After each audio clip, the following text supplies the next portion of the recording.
Hi friends, அஸ்ஸலாமு அலைக்கும். Welcome back to my channel. இன்றைக்கி வீட்டில் இருக்கிற பொருளை வச்சு ரொம்பவே சிம்பிளாகவும் ஈஸியாகவும் வெஜிடபிள் சாண்ட்விச் எப்படி செய்யுதுன்னு பார்க்கலாம். அதுக்கு முன்னாடி இந்த சேனலை சப்ஸ்கிரைப் பண்ணிக்கோங்க. இந்த ரெசிபி ரெடி பண்ணுறதுக்காக ஒரு கடாயில் 2 டேபிள் ஸ்பூன் போல் ஆயில் சேர்த்துட்டு 1/2 டேபிள் ஸ்பூன் கடுகு சேர்த்துக்கலாம். இப்போ இது கூட ஒரு 1/4 டேபிள் ஸ்பூன் ஜீரகத்தூள் சேர்த்துக்கலாம். இதுக்கு பதிலாக நீங்கள் ஜீரகம் கூட சேர்த்துக்கோங்க. இப்போது இதுக்கு தேவையான வெஜிடபிள்ஸ் எல்லாம் நம்ம கட் பண்ணி வச்சுருக்கோம். ஒரு பெரிய வெங்காயம் சின்னதாக கட் பண்ணி வச்சுருக்கேன், இது கூட சேர்த்துக்கலாம். கொஞ்சமாக கருவேப்பிலை, 2 பச்சை மிளகு நறுக்கி வச்சுருக்கேன், இது கூட சேர்த்துட்டு நல்லா வதக்கி விட்டுக்கலாம். இப்போ இது கூட ஒரு கேரட் நல்லா பொடியாக நறுக்கி வச்சுருக்கேன், இது கூட சேர்த்துக்கலாம். இது கூட நீங்கள் முட்டைக்கோஸ் இருந்துச்சுன்னா அது கூட சேர்த்துக்கோங்க. இப்போ கேரட் நல்லா வதங்கினதுக்கப்புறமா ஒரு குடமிளகு நல்லா பொடியாக நறுக்கி வச்சுருக்கேன், இது கூட சேர்த்துட்டு நல்லா வதக்கி விட்டுக்கலாம்.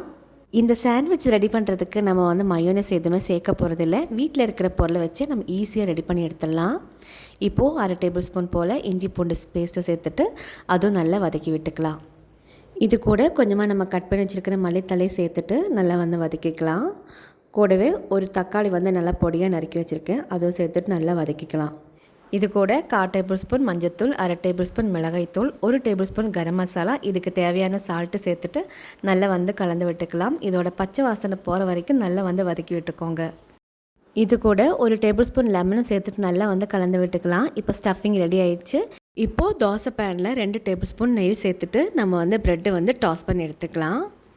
2 பக்கம் ஈவனாக திருப்பி விட்டுட்டு நம்ம டாஸ் பண்ணி எடுத்துடலாம். இப்போ இதுக்கு மேலே நம்ம கொஞ்சமாக நெய் சேர்த்துக்கிறேன். இப்போது 2 பக்கம் நல்லா நான் டாஸ் பண்ணி எடுத்துட்டோம். இப்போ இதுக்கு மேலே நம்ம ரெடி பண்ணி வச்சுருக்க ஸ்டஃபிங் சேர்த்துக்கலாம். இப்போது எல்லா பக்கம் படுற மாதிரி நம்ம ஈவனாக ஸ்ப்ரெட் பண்ணி விட்டுக்கலாம். நம்ம அப்படியே வேணாலும் எடுத்து சாப்பிட்லாம், இல்லைன்னா நீங்கள் சாண்ட்விச் மாதிரி பண்ணி இதுக்கு மேலே ஒரு ப்ரெட்டு வச்சுட்டு அப்படியே கூட சாப்பிட்லாம். ரொம்பவே டேஸ்டியாக இருந்துச்சு. வீட்டில் இருக்கிற பொருள் வச்சு உங்களுக்கு பிடிச்ச வெஜிடபிள்ஸ் வச்சு இந்த மாதிரி நீங்கள் ரெடி பண்ணி சாப்பிடுங்க, ரொம்பவே நல்லாயிருக்கும். மயோனீஸ் சாஸ் எதுவுமே இல்லாமல் ரொம்பவே சிம்பிளாக வெஜிடபிள் சாண்ட்விச் நம்ம ரெடி பண்ணி எடுத்துட்டோம். இந்த ரெசிபி உங்களுக்கு பிடிச்சிருந்துச்சுன்னா லைக் பண்ணுங்கள், ஷேர் பண்ணுங்கள். கீழே இருக்க சப்ஸ்கிரைப் பட்டனே பக்கத்தில் இருக்க பெல் பட்டனை ப்ரெஸ் பண்ணிக்கோங்க. அஸ்ஸலாமு அலைக்கும்.